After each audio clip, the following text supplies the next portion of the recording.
आदरणीय साथियों नमस्कार। आपका स्वागत है, अभिनंदन है अपने चैनल विधि ज्ञान चर्चा में। मैं आर.एस. धीमान एडवोकेट। साथियों आज का वीडियो हमारा बहुत ही महत्वपूर्ण है। जो हमारे साथी वकालत करते हैं, चाहे जिस क्षेत्र में वकालत कर रहे हो, सभी के लिए महत्वपूर्ण है। और जो हमारे साथी LLB की परीक्षा की तैयारी या अन्य किसी परीक्षा की तैयारी कर रहे हैं उनके लिए भी महत्वपूर्ण है। और जो हमारे किसान भाई हैं उनके लिए भी महत्वपूर्ण है। तो साथियों वीडियो को पूरा देखें। तो साथियों आज का हमारा टॉपिक है, आज का विषय आज हम चर्चा करेंगे उत्तर प्रदेश राजस्व संहिता 2006 के अध्याय 5 का नाम है ग्राम के अभिलेखों का अनुरक्षण। अध्याय 5 को धारा 29 से 42 तक में कवर किया गया है, परंतु इस वीडियो में हम चर्चा करेंगे धारा 34 के संबंध में। धारा 34 है अंतरण के मामलों में रिपोर्ट करने का कर्तव्य। तो साथियों धारा 34 की उपधाराओं के संबंध में चर्चा करेंगे और धारा 34 के नियम 33 के संबंध में चर्चा करेंगे और उप नियमों के संबंध में भी चर्चा करेंगे। तो साथियों इससे पहले जो हमारे चैनल पे हमारे व्यूअर्स नए हैं, अभी तक हमारे चैनल को सब्सक्राइब नहीं किया है, कृपया चैनल को सब्सक्राइब कर ले, वीडियो को शेयर करें, लाइक करें और साथियों कमेंट भी किया करें। तो साथियों आइए इस टॉपिक को व्हाइट बोर्ड पे समझते हैं। विधि ज्ञान चर्चा। साथियों हमारे चैनल का नाम है विधि ज्ञान चर्चा। हमने व्हाइट बोर्ड पे हिंदी और इंग्लिश दोनों में लिख रखा है। अब साथियों देखते हैं उत्तर प्रदेश राजस्व संहिता 2006, उत्तर प्रदेश रेवेन्यू कोड 2006 भूमि विधि। साथियों वीडियो हमारा भूमि विधि संबंधित है। तो अब साथियों देखते हैं अध्याय 5 है जिसका नाम है ग्राम के अभिलेखों का अनुरक्षण, यानी chapter 5 maintenance of village record. साथियों अध्याय 5 को धारा 29 से 42 तक में कवर किया गया है, परंतु हम इस वीडियो में चर्चा करेंगे धारा 34 के संबंध में। धारा 34 है अंतरण के मामलों में रिपोर्ट करने का कर्तव्य, यानी section 34 duty to report in cases of transfer. तो साथियों धारा 34 की उपधारा 1 में प्रावधान है कि धारा 33 की उपधारा 3 में निर्दिष्ट किसी अंतरण से भिन्न अंतरण द्वारा किसी भूमि पर कब्जा प्राप्त करने वाला प्रत्येक व्यक्ति ऐसे अंतरण की रिपोर्ट तहसील के तहसीलदार को विहित रीति से देगा जिसमें भूमि स्थित है। धारा 34 की उपधारा 1 में प्रावधान है कि धारा 33 की उपधारा 3 में निर्दिष्ट, यानी जो धारा 33 की उपधारा 3 है उसमें उत्तराधिकार संबंधी मामलों के अंतरण के संबंध में है। तो निर्दिष्ट मतलब निर्देशित किया गया है किसी अंतरण से भिन्न अंतरण द्वारा, किसी अंतरण से भिन्न अंतरण द्वारा जो धारा 33 की उपधारा 3 में अंतरण बताए गए हैं उनसे भिन्न अंतरण द्वारा किसी भूमि पर कब्जा प्राप्त करने वाला प्रत्येक व्यक्ति ऐसे अंतरण की रिपोर्ट उस तहसील के तहसीलदार को विहित रीति से, विहित रीति का मतलब होता है नियम कानून सिद्धांतों के अनुसार देगा जिसमें भूमि स्थित है। साथियों अंतरण का मतलब होता है अपनी जोत को किसी दूसरे को सौंप देना। साथियों अब देखते हैं किसमें स्पष्टीकरण है। स्पष्टीकरण है इस धारा के प्रयोजनार्थ शब्द अंतरण के अंतर्गत कोई पारिवारिक बंदोबस्त भी है। इस धारा के प्रयोजनार्थ जो अंतरण शब्द है उसके अंतर्गत कोई पारिवारिक बंदोबस्त भी शामिल है। अब साथियों देखते हैं धारा 34 की उपधारा 2 में क्या प्रावधान है। राज्य सरकार इस अध्याय के अंतर्गत अधिकार अभिलेख में अंतरण के आधार पर प्रविष्ट कराने के लिए शुल्क मानक नियत कर सकती है। ऐसी किसी प्रविष्टि के संबंध में देय शुल्क का भुगतान उस व्यक्ति द्वारा किया जाएगा जिस पक्ष में प्रविष्टि की जानी है। धारा 34 की उपधारा 2 में प्रावधान है कि राज्य सरकार इस अध्याय के अंतर्गत अधिकार अभिलेख में यानी खतौनी में अंतरण के आधार पर प्रविष्टि मतलब अंतरण के आधार पर अभिलेख में दर्ज कराने हेतु शुल्क का मानक नियत कर सकती है, यानी कुछ शुल्क निर्धारित कर सकती है ऐसी किसी प्रविष्टि के संबंध में शुल्क का भुगतान उस व्यक्ति द्वारा किया जाएगा जिस पक्ष में प्रविष्टि की जानी। अब साथियों देखते हैं धारा 34 के नियम 33 को, यानी नियमावली में बताया गया है उत्तर प्रदेश राजस्व संहिता 2016 अध्याय 5 ग्राम के अभिलेखों का अनुरक्षण, यानी अध्याय 5 का नाम है ग्राम के अभिलेखों का अनुरक्षण। अध्याय 5 को नियम 24 से 39 तक में कवर किया गया है।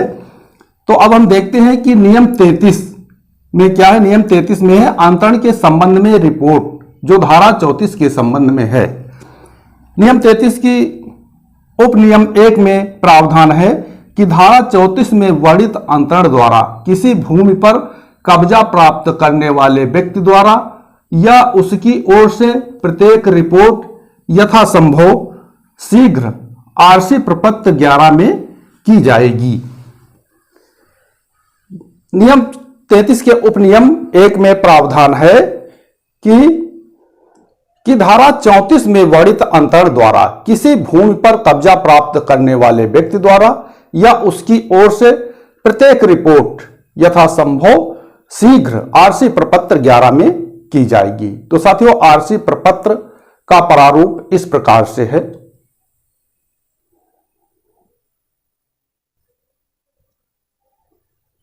अब साथियों देखते हैं नियम 33 के उपनियम 2।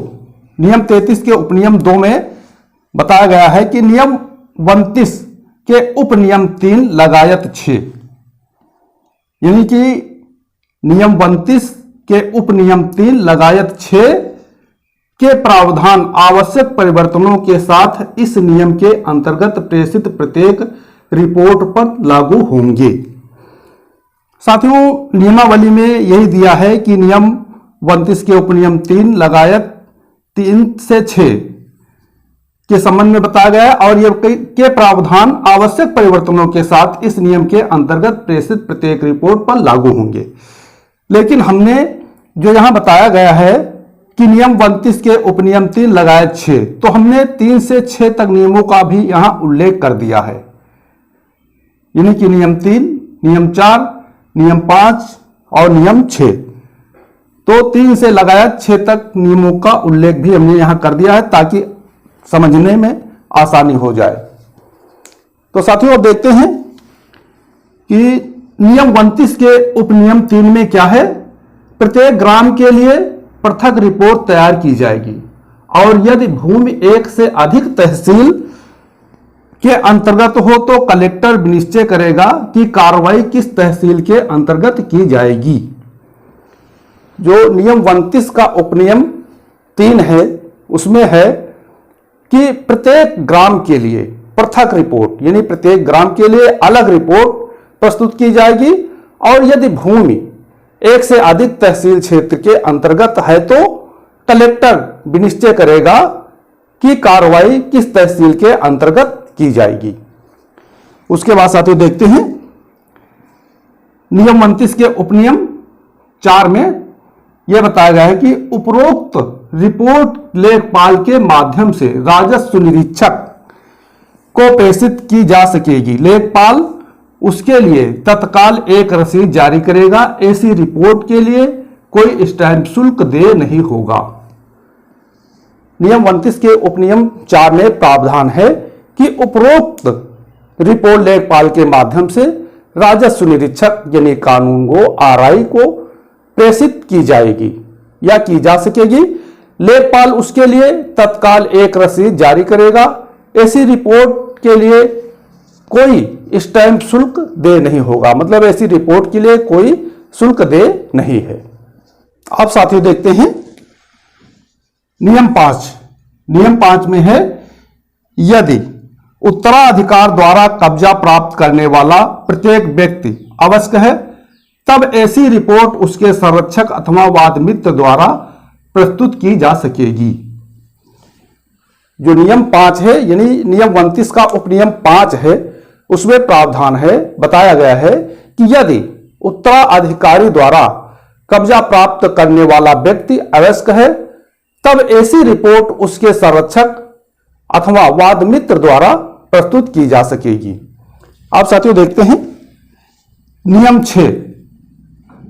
नियम 6 में है, यदि उत्तराधिकार द्वारा एक से अधिक व्यक्ति संयुक्त रूप से किसी भूमि पर कब्जा प्राप्त करते हैं, तब उनमें से किसी एक के द्वारा दी गई रिपोर्ट को धारा 33 की उपधारा 1 के प्रावधानों को पूरा करने के निमित्त पर्याप्त माना जाएगा।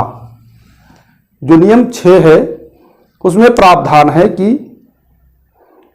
यदि उत्तराधिकार द्वारा एक से अधिक व्यक्ति संयुक्त रूप से किसी भूमि पर कब्जा प्राप्त करते हैं, तब उनमें से किसी भी एक के द्वारा दी गई रिपोर्ट को धारा 33 की उपधारा 1 के प्रावधानों को पूरा करने के निमित्त पर्याप्त माना जाएगा। तो साथियों, यहां भी है के प्रावधान, यानी कि फिर वही बात दोहरा रहे हैं कि नियम 29 के उपनियम 3 लगाया 6 के प्रावधान आवश्यक परिवर्तनों के साथ इस नियम के अंतर्गत प्रेषित प्रत्येक रिपोर्ट पर लागू होंगे।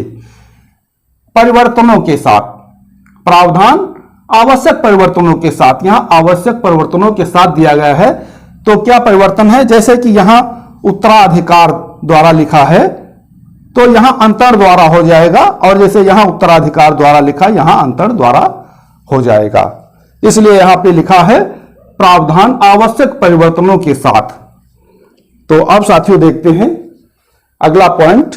अब साथियों देखते हैं नियम 33 के उपनियम 3 में बताया गया है कि इस नियम के अंतर्गत सूचना देते समय आवेदक इस आशय का एक शपथ पत्र भी दाखिल करेगा कि संदर्भित अंतर इस संहिता की धारा 89 के प्रावधानों का उल्लंघन नहीं करता है, लेकिन जहां पर ऐसी घोषणा विलेख में की गई है वहां पर इस नियम के अंतर्गत शपथ पत्र आवश्यक नहीं होगा। नियम 33 के उपनियम 3 में इस नियम के अंतर्गत सूचना देते समय आवेदक इस आशय का एक शपथ पत्र भी दाखिल करेगा कि संदर्भित अंतर इस संहिता की धारा 89 के प्रावधानों का उल्लंघन नहीं करती है, लेकिन जहां पर ऐसी घोषणा विलेख में, बैनामे में या दान पत्र में की गई है, वहां पर इस उपनियम के अंतर्गत शपथ पत्र आवश्यक नहीं होगा। अब साथियों देखते हैं नियम 33 के उपनियम 4 में बताया गया है कि अंतरण के आधार पर नामांतरण की रिपोर्ट प्रेषित करने वाला अंतर्ती समय समय पर जारी शासना आदेश द्वारा नियत नामांतरण शुल्क अदा करेगा। जो नियम 33 का उपनियम 4 है उसमें प्रावधान है, बताया गया है कि अंतरण के आधार पर नामांतरण की रिपोर्ट प्रेषित करने वाला अंतर्ती मान्य होता है जो क्रेता होता है या दान ग्रहीता होता है। तो अंतर्ती समय समय पर जारी शासना आदेश द्वारा नियत नामांतरण शुल्क अदा करेगा। तो साथियों, आज हमने इस वीडियो के माध्यम से समझा उत्तर प्रदेश राजस्व संहिता 2006 के अध्याय 5, जिसका नाम है ग्राम के अभिलेखों का अवरक्षण। अध्याय 5 के अंतर्गत धारा 34 है अंतर के मामलों में रिपोर्ट करने का कर्तव्य, यानी दाखिल खारिज की मामलों में रिपोर्ट करने का कर्तव्य। तो साथियों, हमने धारा 34 की उपधाराओं के संबंध में चर्चा किया और धारा 34 के नियम 33 और उसके उप नियमों के संबंध में चर्चा किया। तो साथियों, हमें पूरा विश्वास है कि आप इस टॉपिक को पूर्णतः समझ गए होंगे। यदि कहीं पे कोई बात समझ में नहीं हो तो आप जानकारी कर सकते हैं। तो साथियों, इससे पहले जो हमारे चैनल पे हमारे व्यूअर्स नए हैं, अभी तक हमारे चैनल को सब्सक्राइब नहीं किया है, कृपया चैनल को सब्सक्राइब कर ले, वीडियो को शेयर करें, लाइक करें और साथियों कमेंट भी किया करें।